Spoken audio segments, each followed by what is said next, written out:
Your grammar is correct. Your vocabulary is advanced, but your writing still sounds weak. Authority in academic writing does not come from big words. It comes from clarity, precision, and control.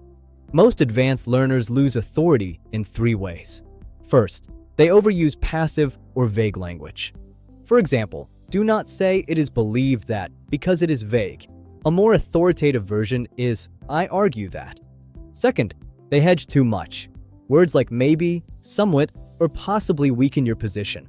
For example, do not say this might suggest. Make a clear claim. Say, this demonstrates. Third, they write to sound intelligent instead of writing to communicate clearly. Authority is control.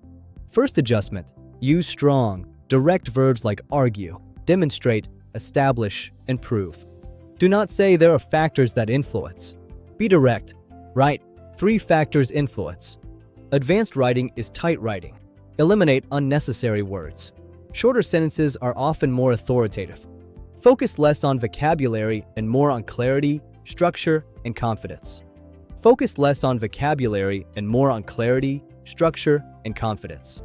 Authority comes from knowing exactly what you are saying and saying it directly.